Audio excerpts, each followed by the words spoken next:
안녕하세요. 위클리 세종기업 데이터 오늘은 7월 6일입니다. 저는 전혜성이고요. 네, 저는 정윤호입니다. 네, 안녕하세요. 정민경입니다. 네, 그럼 오늘 어떤 내용부터 시작할까요? 네, 내일이 이제 삼성전자 2020년 2분기 잠정 실적 발표가 되는데 이제 그거 이제 본격적인 실적 시즌에 앞서서 2분기 실적 컨센서스가 이제 각 주요 기업별로 어떻게 형성되고 있나 요걸 좀 한번 살펴보려고 합니다.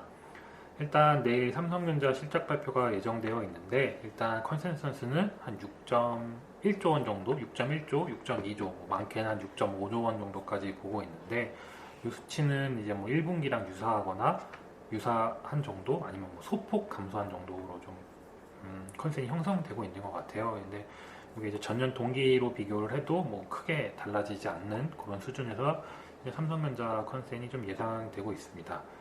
일단 이제 하이닉스 같은 경우에는 작년도 그러니까 2020년 1분기 한 8천억 정도 영업이익을 기록을 했는데 이번 2020년 2분기 같은 경우에는 약 1.7조 원이 컨센으로 형성이 되고 있더라고요. 근데 그러니까 전년도 동기로 보게 되면 한 6,300억 정도 영업이익을 기록했던 걸 감안을 해보면 2020년 2분기 SK 하이닉스가 이익 증가는 상당히 크게 나올 것으로 예상이 되고 있습니다. 네이버 같은 경우에도 이제 영업이익 기준으로는 QOQ, YOY 전부 증가하는 것으로 나와 있는데 사실 저희 개인적으로는 네이버가 과연 이 영업이익을 달성할 수 있을지는 약간 좀 의문입니다. 왜냐하면 예전에 이제 저희 방송했을 때도 그랬던 것처럼 네이버가 이제 비용 지출되는 부분이 좀 많았고 주요 수입원이 이제 광고 쪽인데 아무래도 뭐 전체적인 경기 내수 경기가 침체가 됨에 있어서 광고 집행이 잘 될 수 있을지 없을지가 좀 의문이라고 좀 그렇게 보고 있습니다. 그리고 전체 이익 레벨 자체도 2020년 1분기가 2,200억 정도 기록을 했는데 2020년 2분기는 한 2,300억 정도로 킨센이 형성되고 있습니다. 뭐 셀트리온 같은 경우에도 QOQ, YOY 워낙 뭐 좋은 회사이기 때문에 이익 증가 지금 예정되어 있고 LG화학이랑 삼성 SDI가 약간 좀 특이 사항이고 좀 관심을 좀 많이 갖고 있는 기업인 것 같아요. LG화학 같은 경우에는 2분기 컨센이 약 3,600억 정도 영업이익 컨센이 형성되고 있는데 이게 전년도 동기 대비로 하게 되면 한 2,600억, 직전 분기 대비하면 2,300억 원 정도 이렇게 영업이익이 나왔던 걸 감안하면 QOQYY로 좀 증가하고 있는 모습으로 좀 보여집니다. 근데 반면 SDI 같은 경우에는 YOY로는 한 60% 정도 감소하는 걸로 컨센이 나와 있어요. 근데 최근에 이제 2차 전지 관련해서 뭐 가장 핫한 부분인데 테슬라가 뭐 요즘엔 천슬라니 뭐 이렇게 많이도 불리고 있는 것처럼 2차 전지 관심을 좀 많이 가지고 있는데 상대적으로는 2분기 컨센은 조금 보수적으로 나와 있다라고 봐주시면 될 것 같습니다. 카카오 같은 경우에는 네이버랑 비교해서 저희가 이제 이익 증가가 좀 충분히 가능하다라고 전방드렸던 종목인데 20년 2분기 영업이익 컨센이 한 940억 정도로 형성이 되어 있는데 이거는 YOY 기준으로 한 130% 전년 동기 대비 성장하는 그런 그림입니다. 일단 주요 기업 상위 정도는 이렇게 좀 말씀을 드리고 요거를 바탕으로 저희가 이제 하반기를 좀 추정을 한번 해봤어요. 그러니까 하반기 추정을 어떻게 했냐? 2020년 연간 컨센이 나와 있고 이 연간 컨센에서 2분기 영업이익을 1분기는 확정이 되어 있으니까 1분기와 2분기를 합치한 금액이 이제 연간 추정치에서 상반기 값을 떼버리게 되면 이제 하반기 추정치가 될 수 있잖아요. 그래서 이제 그렇게 계산을 해봤는데 재미있는 건 상위 10개, 시총 상위 10개 기준으로는 현대자동차 빼고는 영업이익이 전부 다 전년 대비 증익으로 지금 컨센이 형성되어 있습니다. 전년 대비 증익이라는 네, 19년 대비 20년 전체 연간으로는 이제 상반기 코로나 영향에도 불구하고 하반기는 좀 증익이 되는 걸로 컨센이 나와 있어요. 뭐 삼성전자 같은 경우에는 한 12%, 하이닉스 같은 경우에는 거의 뭐 상당히 높은 수준인데 19년도에 2조 7천억 정도 영업이익이 나왔다면 20년에는 한 6조 원대 초반 정도로 영업이익 컨센이 형성되어 있고 삼성 바이오로직스, 뭐 셀트리온, 네이버, LG화학, SDI, 카카오, 뭐 삼성물산, 뭐 NC소프트, 뭐 등등등 주요 기업들 컨센이 상당히 높게 잡혀 있어요. 근데 이게 상반기 뭐 언론 보도 같은 거 많이 보시게 되면 뭐 주요 상장사들의 대부분이 2분기 영업이익이 감익이 될 거다라는 뭐 그런 언론 보도들도 많이 나와 있는데 그거가 감안된 수치라고 보게 되면 하반기 컨센이 의외로 상당히 높게 조금 형성이 되어 있다라는 게 일단 시장의 분위기인 것 같습니다.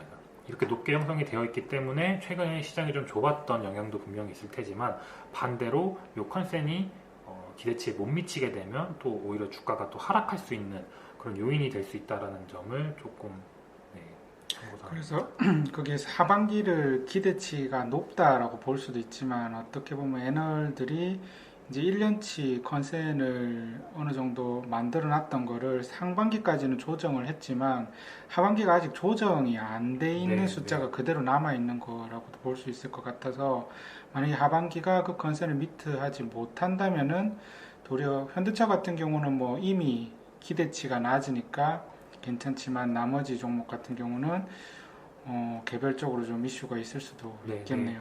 일단 뭐 이게 아까 말씀하셨던 것처럼 코로나 영향이 얼마나 지속될지는 여전히 아직도 누구도 예측할 수 있는 부분이 아니기 때문에 뭐 애널리스트라고 해서 뭐 이런 거를 이렇게 뭐 당장 이렇게 할 수 있는 건 아니기 때문에 일단 이게 제가 이 자료를 만들었던 건 이제 6월 말 기준이고 요거 제가 자료를 만들고 나서 한 열흘 정도 지났는데 뭐 그 이후로도 열흘 기간 동안에 뭐 컨센이 뭐 이렇게 막 드라마틱하게 바뀌진 않았을 테니까요. 그래서 일단 하반기가 일단 컨센 자체는 좀 높게 형성되어 있고 아까 말씀 주셨던 것처럼 아직 조정 전인 수치일 가능성도 분명히 있는데 일단 뭐 현재 이렇게 좀 그림이 나오고 있다 정도로 좀 봐주시면 좋을 것 같습니다. 뭐 개별 기업 컨센 같은 경우에는 이제 네이버 들어가셔서 뭐 이제 기업 검색하시면 바로 옆에 컨센 나와 있으니까 그거 데이터 한번 확인해 보시면 될 것 같습니다. 사실 연초에 예상할 때는 다들 그래도 아무리 늦어도 2분기 안에는 좀 끝나고 네, 3분기 정도 되면 정상화가 되지 않을까 했는데 이게 생각보다 질질 끌리고 있잖아요. 그죠? 그래서 아마 하반기의 숫자들이 대부분의 회사들이 정상화가 된다는 걸 반영해서 돼 있는 게 많을 것 같아요. 그리고 이제 다음 주가 아니죠. 이제 삼성전자 컨퍼런스 콜부터 시작해가지고 큰 회사들이 컨콜이 쭉 나오는데 특히 이런 회사들은 꼭 삼성전자에 대한 이해뿐만이 아니라 이쪽 섹터 전체 이해를 위해서 반드시 필요하잖아요. 그래서 조금 그걸 드리자면은 디일렉이라고 이제 유명한 인터넷 신문사가 있죠. 여기서 컨퍼런스 콜 관련해가지고 전문을 올려주시거든요. 그래서 투자를 하시는 분이면은 뭐 하다못해 뭐 공격적인 작주를 하시더라도 삼성전자에 대해서 삼성전자에서 어떤 얘기를 했는지는 알고 하는 건 되게 중요하다고 생각해요. 그래서 여기서 이거를 전문으로 올려주시기 때문에 꼭 한번 읽어보고 SDI, 삼성전자, 뭐 삼성전기, LG화학 다 읽어보시면은 아주 큰 공부가 되실 겁니다. 네, 이게 뭐 아까 말씀 주셨던 것처럼 꼭 그 기업 투자하지 않더라도 그렇죠. 얘네들이 이제 캐펙스를 어떻게 집행하느냐에 따라 밑에 여러 가지 회사들이 많이 실적 영향을 받을 수 있기 때문에 그 부분은 꼭 한번 찾아보셨으면 좋을 것 같습니다. 네, 그리고 이제 내일 삼성전자 잠정 실적 발표가 있는데 최근에 이제 애널리스트들이 어떻게 좀 전망을 하고 있는지 좀 코멘트 네. 부탁드리겠습니다. 삼성전자 하이닉스도 하반기 전망이 쉽지 않은 것 같아요. 제 생각에는. 왜냐면은 뭐 거기라고 코로나가 어떻게 될지 모르니까. 그래서 요즘에 나오는 어떤 자료들 같은 거 보다 보면은 하반기에 대한 어떤 뚜렷한 전망보다는 좀 단기 전망 위주로 나오는 것 같고요. 2분기에 어떤 숫자에 대한 초점을 더 맞춘 보고서들이 많이 나오는 것 같습니다. 그래서 먼저 반도체부터 살펴보면 반도체 같은 경우는 2분기는 상대적으로 양호할 것으로 보이고 있고요. 양호한 배경이 이제 언택트 수요 증가에 따라서 이제 서버에서의 메모리 수요가 크게 증가했기 때문에 모바일에서의 어떤 부진을 서버에서 많이 상쇄를 하고 또 상쇄한 것 이상으로 좀 이렇게 이익을 좀 창출하면서 이런 메모리 시황 자체는 또 전년 상반기가 2019년 상반기가 상당히 안 좋았기 때문에 그런 어떤 뭐 기저효과 같은 것들이 발생하면서 메모리 이제 반도체 쪽은 상대적으로 괜찮을 것으로 보이고요. 반면에 이게 또 그 이제 회사들이 이제 모바일 시장이 안 좋으니까 그런 메모리 칩의 비중을 서버 쪽으로 이제 많이 비중을 확대하다 보니까 또 상대적으로 서버 쪽으로 공급이 늘어나고 있고 또 고객단에서도 재고를 많이 축적하면서 재고가 늘어난 이슈가 있어서 하반기에는 또 상반기 대비 서버 쪽은 또 이런 강한 흐름세가 약화될 것이라는 전망이 좀 더 많은 것 같습니다. 그래서 반도체 같은 경우는 상반기는 서버가 좋았고 나머지 모바일 쪽은 이제 전체적인 그 큰 세트 중에서 이제 뭐 서버, PC, 모바일이 주요 세트라고 할 수 있는데 하이닉스 기준으로 1분기에는 서버 비중이 약 40% 그리고 매출 기준으로 서버가 약 40% 그리고 그 모바일이 한 30%, 그다음에 10%대 후반 정도가 PC 향을 하고 이제 분석이 좀 나오고 있는데요. 이제 그런 걸 보면은 상반기는 서버가 좀 먹여 살렸고 하반기는 이제 모바일 수요가 개선이 되고 신제품이 나오면서 서버는 좀 줄어들고 모바일 쪽에서 얼마나 커버하느냐가 또 중요한 키포인트가 될 것 같습니다. 그래서 일단 2분기부터 말씀을 드리면 2분기 반도체는 괜찮았다. 뭐 양호했다. 막 좋았다까지는 말씀을 드려도 양호했다라고 말씀을 드릴 수 있을 것 같고요. 근데 이제 나머지는 사실 좋다고 보기는 어려울 것 같습니다. 특히 스마트폰 시장 같은 경우는 미국에서 그런 리테일 시장에서 한 10개 중에 7개 정도는 문을 닫았다고 해요. 물론 2분기 내내 닫은 건 아니겠지만 코로나 가장 심했을 때 그런 소매점에서 10개 중에 7개는 문을 닫았다 보니까 어쨌든 사람이 그 매장에 가서 폰을 만져보고 구경하고 뭐 인터넷으로 사든 매장을 사든 구매가 이어져야 되는데 문이 닫혀 있다 보니까 이제 구매로 이어지지 못해서 이제 그 부분도 모바일 시장의 침체로 이어졌고요. 그 미국 같은 경우에는 온라인보다는 확실히 오프라인 비중이 좀 높다라고 들었는데 그런 것도 아무래도 영향이 좀 있었지 않았을까? 네, 아무래도 뭐 사실 온라인 판매 시장은 한국이 제일 좋겠죠.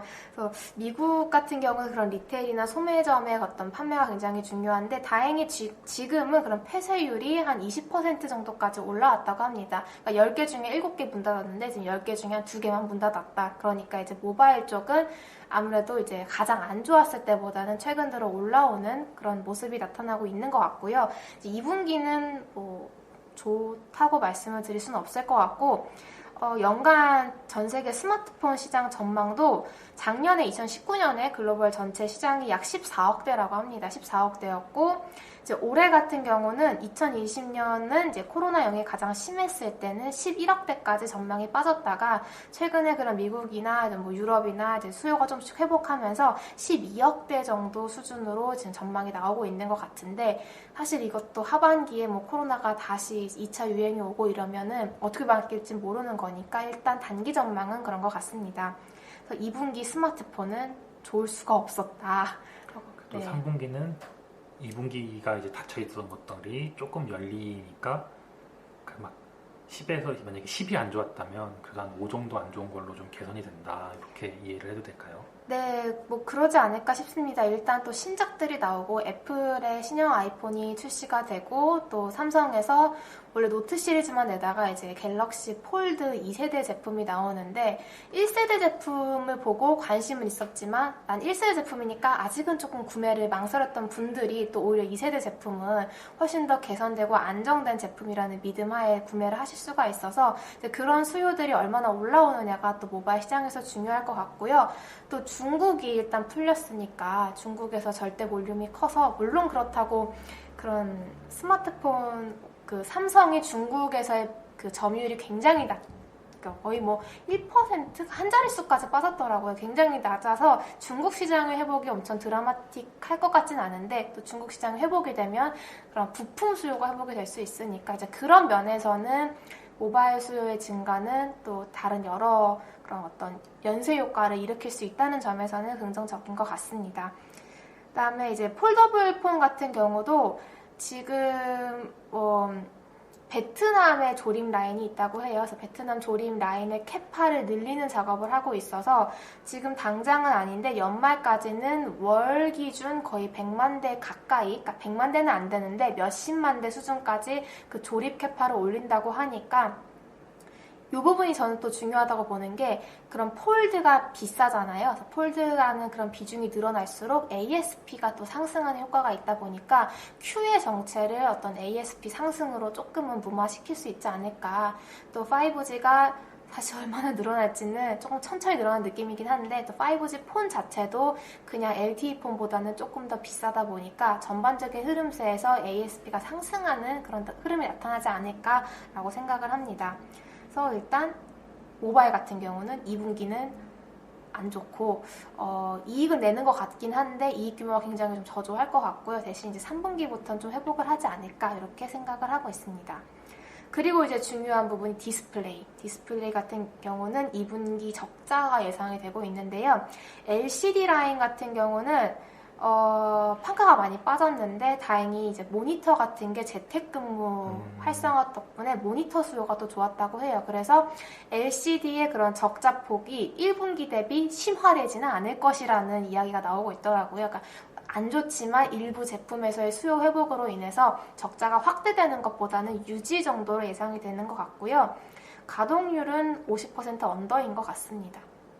이 전반적인 그 디스플레이 쪽에서 그래서 그런 것 같고 이제 사실 한국의 디스플레이 산업은 LCD에서 이제 OLED로 전환이 되고 있고 삼성전자 같은 경우는 중소형 OLED를 이끌고 있는 회사인데 하반기에 이제 모바일 시장에서 중소형 OLED를 채택하는 그런 폰들이 훨씬 늘어나면서 지금 2분기까지는 OLED 라인도 가동률이 50% 언더인 것으로 보이는데요. 가동률이 굉장히 안 좋지만 연말로 갈수록 풀가동을 예상을 하고 있는 것 같습니다. 그만큼 모바일 시장의 회복이 이런 전반적인 연쇄 효과를 생각을 한다면 상당히 중요할 것으로 보이고요.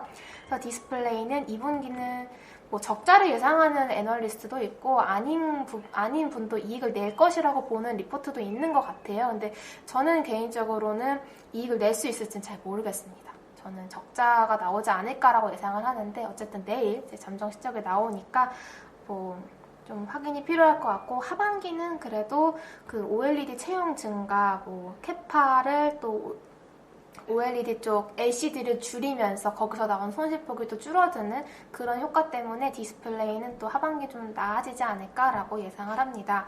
그래서 전반적으로 봤을 때 2분기가 좀 또 바닥이지 않을까 보고요. 대신에 이제 절대적인 이익의 절반 이상을 차지하고 있는 메모리, 반도체 쪽이 또 2분기가 약간 피크고 3분기 슬로우할 것이라는 전망이 있어서 사실 전체적으로 봤을 때 좀 어려운 것 같아요. 이게 어떻게 봐야 될지. 그냥 섹터별로 이렇게 보시면 될 것 같고, 그 숫자의 어떤 이렇게 플러스 마이너스가 어느 정도일지를 계산을 하셔서 영업이익 전망을 하셔야 될 것 같은데, 컨센이 뭐 6조 원대를 전망하는 분도 계시고, 어떤 애널리스트분 7조 원이 2분기 때 나올 거다라고 보시는 분들도 계시는 것 같아요. 그리고 읽어봤을 때, 장기 전망을 회사에서도 못하고 애널리스트 분들도 굉장히 조심스럽지 않나. 그래서 좀 그때그때 시황 체크가 필요할 것 같습니다. 네, 감사합니다. 그리고 제가 예전에도 한번 말씀드렸는데 사실 삼성전자 주가는 그런 반도체 시황을 한 5, 6개월 정도 선행해서 반영하는 그런 경향이 굉장히 뚜렷했어요. 근데 지금으로부터 5, 6개월 후에 반도체 전망이 너무 어려운 것 같아요. 그걸 좀 정상적인 그런 시장 환경이 아니니까. 네, 이게 코로나가 또 갑자기 어떻게 될지 몰라서 지금은 정말 어려운 시장 같습니다. 감사합니다. 그럼 제가 준비한 거는 지금 최근에 급등한 게 또 하나가 있는데 BDI가 엄청나게 급등을 했어요. 그래서 BDI라고 하면은 발틱 드라이 인덱스, 그러니까 벌크선의 운임을 가지고 인덱스화한 거죠. 그래서 이걸 보면은 지금 어느 정도 상황인가를 알 수 있는데 BDI가 1800대까지 거의 공격적으로 올라서 이게 어떻게, 왜냐하면 이게 왜 물론 해운과 조선뿐만이 아니라 원자재에 관련된 거기 때문에 원자재가 이렇게 급하게 오른다는 거는 시커리커리 돈다는 거고, 그러면은 경기가 회복된다는 의미가 되기 때문에 약간 그 환자로 치면은 혈압 같은 거라고 할까요? 이거를 이제 진단을 해보는 거죠. 괜찮아지는가. 그래서 좀 조사를 해봤는데 일단은 BDI가 1800까지 엄청 급하게 올랐습니다. 이건 팩트고요. 여기 관련해서 이제 우리나라에서 상장사 중에 큰 회사는 페노션과 대한해운이 있죠. 그래서 보시면은 벌크가 나르는 그 화물 중에 메인이 되는 게 세 가지가 있는데 이제 석탄 그리고 철광석 그리고 곡물입니다. 근데 이제 곡물은 우리가 북반구에 사는 나라가 대부분이잖아요. 뭐 아르헨티나나 호주 같은 일부 경제력이 큰 나라는 많지가 않으니까 남반구는. 그래서 3분기가 가을이라서 3분기에는 곡물의 운반이 필요한 거죠. 그래서 3분기가 항상 BDI가 연간으로는 높은 경우가 많습니다. 그렇기 때문에 지금은 이제 저번 주가 이제 2분기 말이었고 이제는 3분기가 시작해 버렸죠. 조금 빨리 시작된 거죠. 그래서 항상 3분기가 오르긴 했는데 좀 더 급하게 좀 더 빨리 오른 거라고 보면 되고 이상하게 올랐다라고 볼 것까지는 아닌 것 같고요. 그 다음에 어떤 이벤트가 있었냐면은 연초에 브라질에서 이제 100년 만에 가장 많은 비가 왔다고 해요. 우리는 이제 너무 머니까 몰랐지만 100년 만에 비가 오니까 첫째로는 광산에서 이제 광물 캐고 있을 수가 없는 거죠. 그리고 보시면 뉴스 검색해 보시면 나오겠지만 그 이벤트로 댐이 붕괴하고 난리가 난 거죠. 거기다가 이제는 요즘에는 또 브라질이 코로나가 완전 난리가 났잖아요. 그죠? 그래서 초반에는 이제 브라질은 아니었는데 이런 이벤트들이 있으면서 제대로 광석을 캐지도 못했고 광석이 이제 그리고 이제 이런 것들이 끝나고 나서 광석을 캤다 하더라도 우리가 이제 고지, 그러니까 할머니들이 골판지를 수거해 갈 때도 물 묻어 있으면은 이게 키로수가 더 나가니까 안 되는 것처럼 이게 철광석들이 이제 수출할 때도 이거를 건조를 시켜서 수출해야 된다고 합니다. 그러니까 이런 것들이 기간이 필요했던 거죠. 그리고 이 철광석의 수요가 가장 큰 데가 또 중국이잖아요. 중국에서도 지금 그 한창 1분기, 2분기 초까지는 어떻게 될지 몰랐으니까 자기들이 있는 항구에 있는 철광석을 소모하면서 시간을 지냈고 수입을 안 했던 거죠. 근데 이제 어느 정도 중국은 정신을 차렸고 GDP를 올리기 위해서 드라이브도 걸어야 되고 다시 재고가 낮아져 있는 철광석을 채워 넣어야 되는데 호주랑 브라질이 이제 전 세계에서 철광석을 가장 많이 수출하는 나라인데 호주랑 중국의 사이가 그렇게 좋지 않게 됐죠. 그러니까 호주한테 한 방 먹인다는 의미로 호주의 철광석보다는 브라질 철광석의 수입이 더 늘어났는데 우리가 세계 지도를 이제 대충 머릿속에 생각을 해봐도 호주랑 중국과의 거리는 되게 가까운데 브라질과 중국과의 거리는 되게 먼 거죠. 이게 한 4망차 정도 된다고 해요. 호주, 중국을 한번 왔다 갔다 하면은 그거의 3배 정도 되는 기간이 중국과 브라질을 왔다 갔다 하는데 걸리는 거죠. 그러니까 갑자기 이제 안 돌리다가 브라질의 철광석들이 재고가 나와 있던 것들을 이제부터 수거해 갑니다 하니까 약간 택시로 치면 이제 강남에서 12시에 택시 잡는 것 같은 게 된 거죠. 모두가 다 택시를 잡으려고 하고 택시는 따블을 불러도 자기가 원하는 곳에 가지 않으면 안 가는 그런 상황이 되면서 PDI가 급격하게 오릅니다. 그리고 아까 말씀드렸다시피 갔다가 다시 돌아와야 그 다음 회차의 운임이 계약이 되는데 지금 이렇게 중국으로 갔던 배가 아직 돌아오기 전이니까 높아진 가격으로 계속해서 유지가 되고 있는 거죠. 그러면은 어쨌든 급한 배들이 한 바퀴를 돌고 나면은 예를 들면 아파트도 새 아파트가 처음에 크게 지어지면은 전세 가격이 이제 낮은 가격이 됐다가 2년 지나면 제대로 된 가격이 나오잖아요. 그것처럼 BDI도 이렇게 한 항차가 돌고 나면은 지금같이 미친 가격은 아니고 조금은 더 안정적인 형태가 될 거다라고 예상을 하고 있어요. 왜냐하면 이게 BDI가 여기서 계속 이렇게 각도가 오르려면은 중국이 철강도 계속 만들어야 되고 그러면 이걸 소비해주는 미국도 엄청 소비를 해줘야 되는데 지금 자동차도 안 팔린다, 뭐도 안 된다 이러고 있는 상황에서 사실 그러기는 쉽지가 않기 때문에 지금의 BDI는 좀 공격적으로 오른 거고 물론 여기서 다른 컨테이너라든지 이런 것과는 다르게 벌크선은 곡물, 석탄, 철광석 같은 거라서 공격적으로 오르지도 않지만 빠지지도 않죠. 그냥 사부작 하는 거라서 유지가 되지 않을까라고 보고 있습니다. 그래서 PDI가 이렇게 급하게 올랐기 때문에 지금 페노션을 무조건 질러야 된다. 이런 거는 아닌 것 같고요. 하지만 낮아져 있는 상황보다는 훨씬 더 좋아져 있는 상황이죠. 그래서 아마도 지금 애널리스트들이 2분기 실적 예상을 하고 있는데 보면 리포트들 보면 최근에는 500억 정도까지 2분기에 영업이익을 회복할 걸로 보고 계시더라고요. 그러면은 19년 대비해서 나쁘지가 않은 거죠. 이게 19년 대비해서 지금 영업이익이 안 나오는 섹터가 엄청나게 많은데 나쁘지가 않죠. 그래 거기다가 이제 이게 이제 추세적으로 오르게 되려면 사실은 배가 폐선이 돼야 됩니다. 그래서 남아있는 배들이 이제 가격을 더 높게 부르더라도 그 화주들이 오케이라고 해줘야 되는데 이런 것들을 폐선하는 곳이 이제 인도, 파키스탄, 방글라데시 같이 이제 좀 인건비가 싸고 일명 못 사는 나라들일 건데 여기도 코로나가 심해서 한마디로 폐선이 잘 안 되고 있는 거죠. 그러면은 이런 오래된 배들, 원래는 폐선이 돼서 줄어들어야 되는 배들이 이제 지금은 잘 안 되고 있기 때문에 다시 이쪽도 폐선이 원활하게 돼야 되고 그러면 이제 벌크가 조금 더 나아질 것 같아요. 그리고 조금 다른 거는 페노션과 대한해운 두 가지 회사가 있는데 페노션은 물론 딴 것도 합니다. VLCC 그러니까 크루드 오일도 일부를 하고 하지만 이제 벌크가 제일 메인인데 그 벌크 중에 한 절반 정도가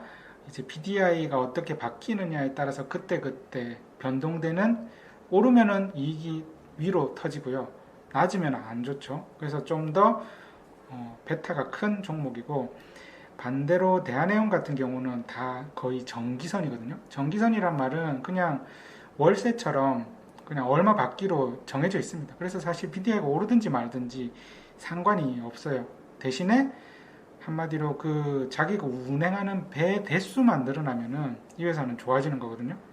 그런데 작년에 지금 보시면 페노션은 물론 다른 섹터에 비해서 3월달 주가 빠진 거에 비해서 이제 거의 올라와 있는 정도인데 대한해운은 사실 그것보다 더 주가의 상황은 안 좋거든요.